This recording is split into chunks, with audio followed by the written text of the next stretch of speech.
Coucou ma communauté, salut les winners, j'espère que vous allez bien. Moi ça va, bienvenue sur Demeure Officielle, heureuse de vous savoir nombreux en train de me suivre de partout. Si vous n'êtes pas encore abonné à cette chaîne, abonnez-vous, n'oubliez surtout pas d'activer la cloche de notification et de partager massivement les liens de mes vidéos. Alors là vite fait, nous allons parler de Chanel Lakinda, vous savez celle qui a fait cette merveilleuse collaboration avec l'artiste Fally Ipupa.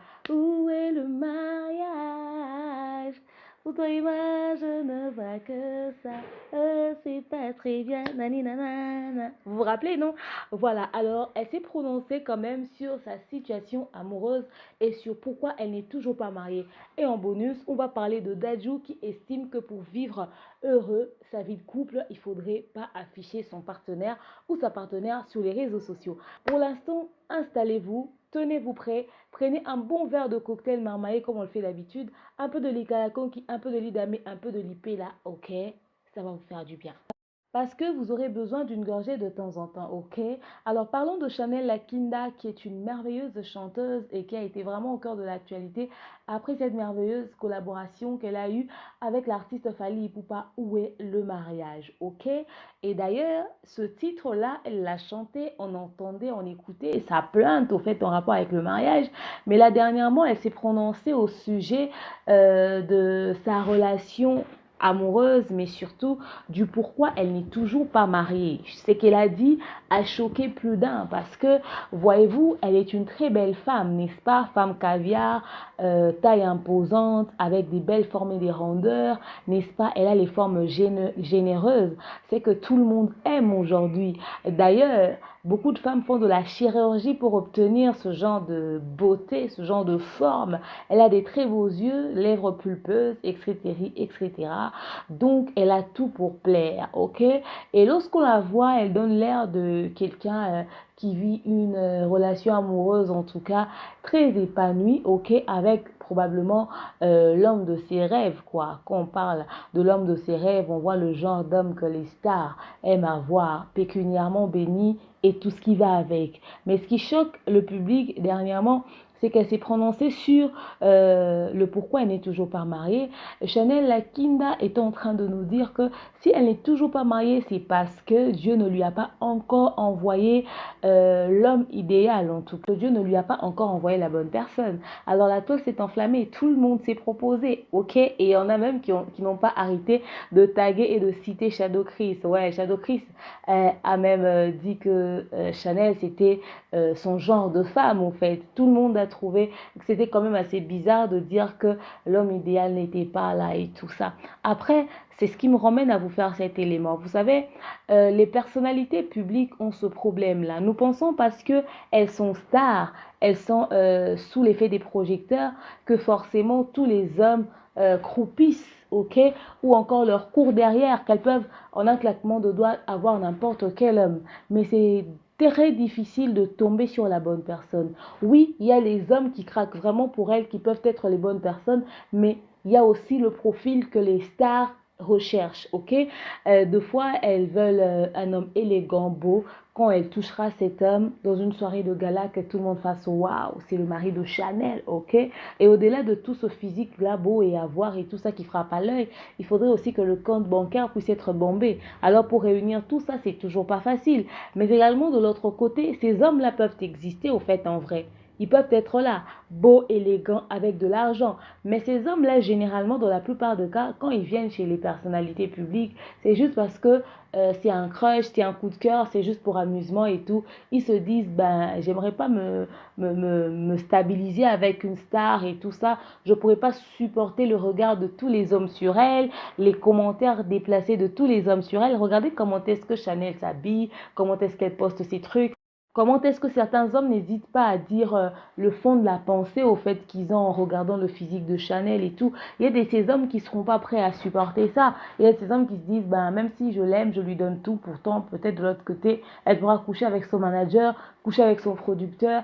Et ils ne se sentent pas en sécurité en étant avec une personne publique parce que il va se dire qu'il sera tout le temps en concurrence avec les gens qui ont beaucoup d'argent et que peut-être si elle voyageait, elle part dans un pays, elle va peut-être coucher avec un ministre de ce pays-là ou le président de la République de ce pays-là et tout ça. Donc, au fait, il y a beaucoup de choses qui se passent autour des personnalités publiques. Voilà pourquoi elles ont du mal à voir un homme et se caser comme ça facilement. C'est très rare de trouver quelqu'un qui t'aime et qui te prend. Deux fois, dans la plupart des cas, c'est quoi? Soit la meuf, elle sort avec son producteur. Là, c'est stable quand même. Le producteur, il est là, il suit partout, donc il peut contrôler le dossier. Ou encore, elle sort avec son manager. Le manager est là, il pourra contrôler le dossier et tout ça, etc., etc. Et puis, ainsi de suite, quoi. Si c'est pas comme ça, voilà, mais quand on le regarde, on ne voit pas ça de cette manière. On se dit que parce qu'elle est belle, parce qu'elle a toutes ces choses, forcément que tous les hommes lui courent derrière. Je vous donne l'exemple de Daphné. Vous connaissez Daphné, la chanteuse Daphné. Elle a fait un témoignage autour de son état de santé quand elle s'est rasé la tête. Elle disait qu'elle a été victime d'un viol et tout ça. Et la personne qui a abusé d'elle l'a tellement traumatisée quand elle a même commencé à partager son expérience. Il y a eu même des sujets de moquerie autour. Du coup, elle s'est braquée. Elle n'arrivait pas à vivre des relations intimes et se procurer le plaisir qu'il y a derrière, au fait. Elle n'arrivait pas à entretenir ce genre de relation avec les hommes. Du coup, beaucoup d'hommes lui lâchaient, ok, et elle s'est battue, elle est même tombée malade et tout, elle a commencé à suivre des traitements et voilà qu'elle a décidé de passer à autre chose après autant d'années. Alors, lorsqu'on voit Daphné, on voit sa corpulence, ses formes, ses rondeurs, les photos qu'elle poste. Tout de suite, quand on la regarde, qu'est-ce qu'on voit?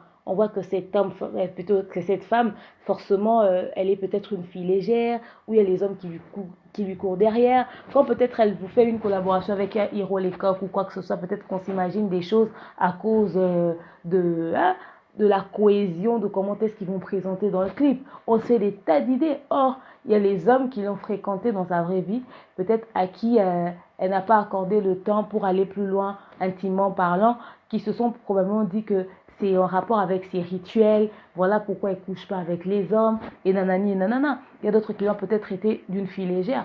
Pourtant, elle a un problème sérieux qu'elle a vécu dans sa vie. Au fait, quand j'ai lu les commentaires, beaucoup de personnes étaient en mode ouais, vous éjectez les hommes, ouais, vous êtes toujours comme ça, mais tu couches de gauche à droite probablement, etc., etc. Au fait, les stars n'ont toujours pas cette vie facile avec les hommes comme vous l'imaginez. Beaucoup viennent vers elles pour s'amuser et repartir. Et il y a d'autres qui viennent par curiosité, il y a d'autres qui viennent pour s'installer, mais quand ils voient tout l'engouement qu'il y a derrière, il y a des hommes qui disent des cochonneries dans les commentaires, il y a la pression médiatique, il y a le ceci, il y a le cela, il y a les voyages de temps en temps. En fait, il veut la stabilité, mais pour quelqu'un qui voyage, qui part de gauche à droite, c'est difficile. Voilà pourquoi vous constaterez même que certaines stars de la voix féminine n'ont peut-être même pas d'enfants. Parce qu'elle aussi, elle regarde sa carrière, elle se dit une année de pause à coucher. Pendant ce temps, il y a tourné. Vous avez vu Cardi B, enceinte, elle faisait ses concerts. Parce que, attendez, ça lui a rajouté un peu d'argent dans le cachet. Et puis, elle a peut-être calculé, elle se disait, en termes de cachet, je voulais dire. Et puis, elle a calculé, elle s'est dit, une année sans bosser, sans faire des entrées.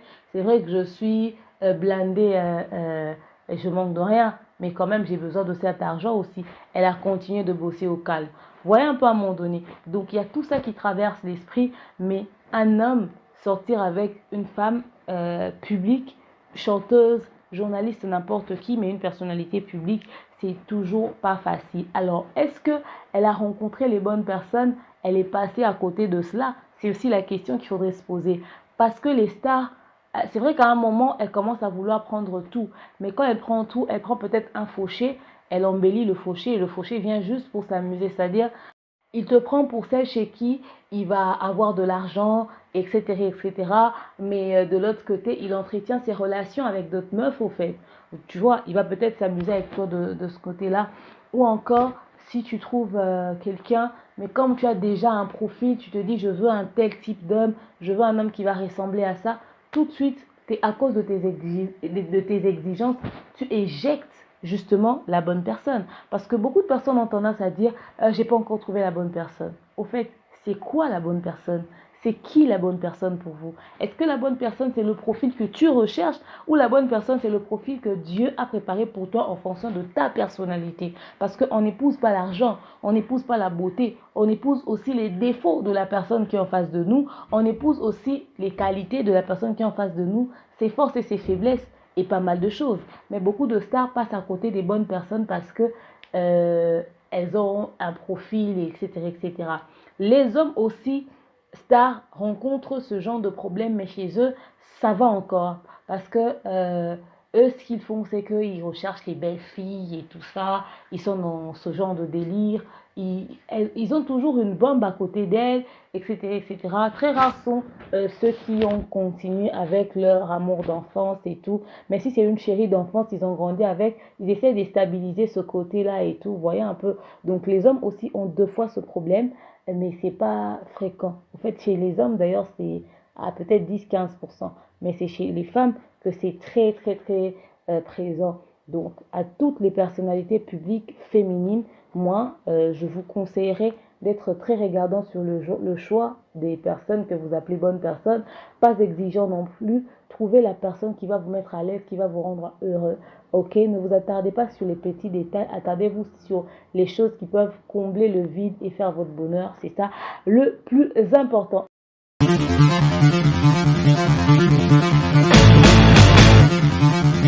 En bonus, Dadju, le prince d'Alge, le prince de l'amour, ok? Il dit dernièrement que pour vivre pleinement sa relation amoureuse, il ne faudrait pas exposer sa partenaire ou son partenaire sur les réseaux sociaux. Il s'est fait ramasser dans les commentaires, non mais c'est faux, c'est pas vrai, il y a des ceux qui partageaient son avis et il y a d'autres non. Après, rappelons-nous que Dadju n'a jamais affiché sa femme sur ses réseaux sociaux, même son enfant n'est pas affiché sur les réseaux sociaux. Pourtant, Gims envoie Demdem. C'est vrai que Gims a deux femmes, il y a sa première femme musulmane très très très dans la religion et tout, qui n'est pas active sur les réseaux sociaux, que l'on ne connaît pas, mais on entend parler d'elle. Mais Demdem, on la voit sur les réseaux sociaux, elle s'affiche au calme. Et puis on voit aussi les enfants de Gims. Donc, qu'est-ce qu'on va dire par là? Son frère va pas vivre pleinement sa relation amoureuse parce que sa femme est sur les réseaux sociaux, mais lui il va vivre pleinement sa relation amoureuse. Donc, Dadju chante peut-être pour l'amour et tout ce qui va avec. Il a une bonne raison qui lui pousse à dire ça, mais si je regarde les réactions des gens et que je dois donner mon avis, il a raison à 50% dans le sens où certaines relations, plutôt excusées, demandent à ce que vous puissiez être au calme, pas trop des réseaux sociaux et tout. Surtout quand on est une personnalité publique. Ce cas-là, c'est plus pour les personnalités publiques. Mais il y a un commentaire qui m'a fait réfléchir. Cette personne a dit, il y a de ces relations qui demandent à ce que forcément vous puissiez afficher. Parce que tu n'affiches pas, tu gardes secret pendant ce temps. La personne que toi tu penses protéger fait des coups bas, profite du fait qu'elle est gardée secrète et voilà, elle va foutre n'importe quelle connerie. Il va faire des choses avec des femmes ou avec des hommes, etc., etc. Et si après tu t'en rends compte. Donc toi, tu l'as gardée pour la protéger, mais en réalité, tu l'as servi au fait pour que pour qu'elle fasse des coups bas. Voyez un peu. Donc moi, je ne partage pas totalement l'avis de Daju disant que pour mieux vivre sa relation amoureuse, il ne faudrait pas afficher son partenaire sur les réseaux sociaux. Ça, c'est un élément qui peut servir, mais pas dans tous les couples. Au fait, la stabilité d'un couple ne dépend pas seulement des réseaux sociaux. Au fait, ça dépend de ce qui se passe entre vous. C'est ce que vous créez de l'intérieur, ok? C'est ce que vous créez dans le centre même, dans le noyau de votre couple qui va créer la stabilité. Parce qu'il y a de ceux qui affichent tout, qui font télé-réalité, qui font ceci, qui font cela, qui s'affichent, qui affichent leurs enfants, qui vivent une relation plus épanouie que ceux qui vivent dans la discrétion, ceux qui vivent en cachette. Ils ne sont pas présents sur les réseaux sociaux, ils ne sont pas actifs sur les réseaux sociaux, mais ils vivent des bombes, vous n'avez pas idée. Ils vivent des bombes, t'as peur. Ils vivent des bombes, t'as peur. Donc, au fait, tout dépend d'une personne à une autre, d'un couple à un autre. Tout dépend de ce que vous créez au fait. Ok? Parce que garder c'est bien, ça protège dans un sens, mais c'est pas ça qui fera ce que cette relation-là puisse être stable. La stabilité d'un couple dépend de ce que vous-même vous faites de ce couple-là. C'est ce que moi je pense d'une relation amoureuse stable. Alors vous dites-moi si je me suis trompée sur le sujet. Dites-moi si j'ai tort sur le sujet. Parce que on connaît un très grand musicien de la République démocratique du Congo. On connaît sa femme qui est mariée à un très grand homme politique à l'heure actuelle. À l'époque, l'artiste musicien, on ne sait pas concrètement ce qu'il y a eu dans leur couple, mais je donne un exemple. Il n'y avait pas les réseaux sociaux. Elle n'était pas affichée sur les réseaux sociaux, mais on l'a carrément vénérée dans les chansons. Et ces chansons sont aujourd'hui des tubes, au fait. Ok, c'est des chansons très populaires. Mais après, elle a eu combien elle a quitté là pour un autre mariage, ensuite elle est dans un autre mariage. Ok, maintenant, ça, c'est une chose. Il y a ceux qui vont dire que oui, le vieux père a suivi ça parce qu'il avait chanté pour sa femme. Ok, mais par contre, il y a un de ses collègues aussi musicien très influent. Il y a même plus d'un de ses collègues très influents qui ont chanté aussi pour leur femme, qui continuent de chanter pour leur femme jusqu'à ce jour, mais leur relation continue. Ils peuvent avoir des problèmes dans leur couple, mais ils ont l'air stables dans leur couple au fait. Ils n'ont pas subi ce genre de problème. Alors, quand on est face à ce genre de choses, qu'est-ce qu'on peut dire? Vous voyez un peu, est-ce que vous pensez que Dadju a raison ou il a tort? Que pensez-vous de Chanel par rapport à son histoire de elle n'a pas encore trouvé la bonne personne? Vous pensez qu'elle est passée à côté de la bonne personne ou qu'elle regarde pas très bien les personnes qui sont autour d'elle? Elle ne serait peut-être pas en couple avec quelqu'un qui va peut-être se sentir vexé de savoir que peut-être qu'il n'est pas la bonne personne et tout ça. Alors, dites-moi ce que vous pensez de la réaction de Chanel et aussi de ce que vous pensez de ce que Dadju a dit dans l'espace commentaire. J'attends impatiemment vos réactions, ok? Je vous aime, je vous porte dans mon cœur. Je vous dis à très prochainement. Mouah. Bisous, bye.